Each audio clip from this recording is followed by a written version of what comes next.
Hello there, you're watching Bizworld.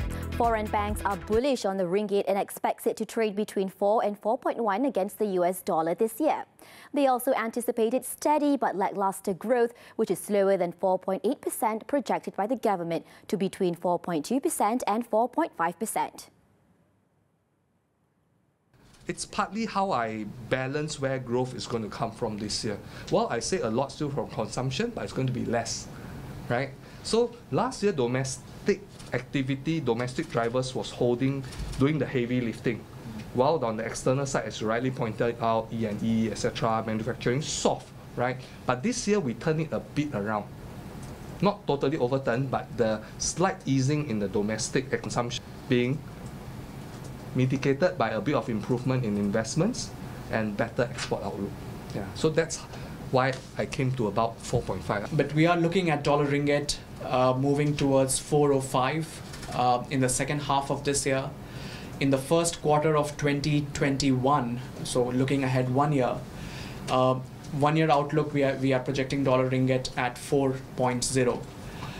So we are looking at a recovery in the Malaysian ringgit over the next 1 year. She was speaking to reporters at Stanchard's research media briefing today. Ringgit's performance will also be mainly supported by foreign holdings in the Malaysian Government Securities, MGS, which is currently at 41.6%, the highest level since mid-2018. The government has been engaging with shareholders of highway concessionaire Plus Malaysia Berhad with the objective of reducing the burden of tolls on highway users. Clarifying to media reporters on Plus yesterday, Khazanah Nasional Berhad said there had been several unsolicited offers that they were aware of, although the parties concerned did not engage with them directly. Khazanah also said it had also provided its views and advice to the government on the matter. The government had been engaging the shareholders of Plus with the objective of reducing the burden of tolls on highway users, relieving the government of compensation pressures, as well as respecting the value of the highway concession for existing debt and equity holders. Khazanah reiterated that throughout the entire engagement process, the government has been thoroughly professional and has upheld the appropriate governance in striving for the best resolution. Khazanah owns 51% of Plus via its subsidiary UEM Group Berhad, while the remaining 49% is owned by the Employees Provident Fund EPF.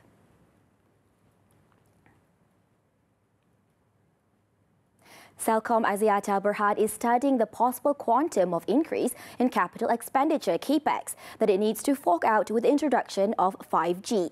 Its Chief Executive Officer Idham Nawawi said the CAPEX would depend on various factors such as the spectrum, while noting that the adoption of new technology would require an increase in spending.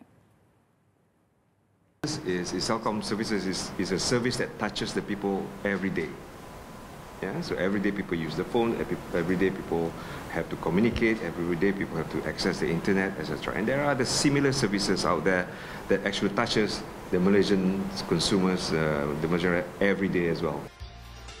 He said that after signing a Memorandum of Understanding MOU with Alliance Bank Malaysia Berhad earlier today.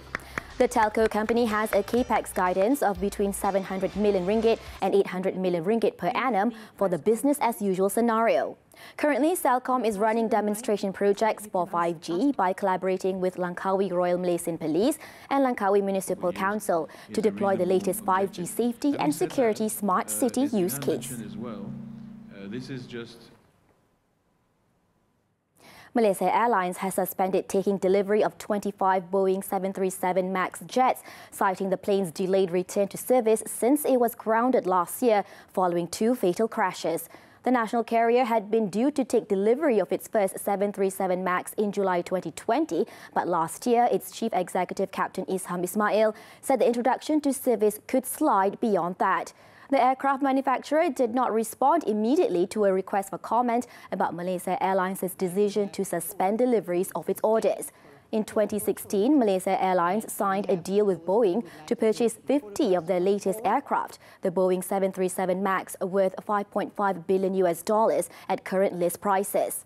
According to Reuters, Boeing reported its worst annual net orders in decades on Tuesday, along with its lowest numbers for plane deliveries in 11 years, as the grounding of the 737 MAX saw it fall far behind main competitor Airbus.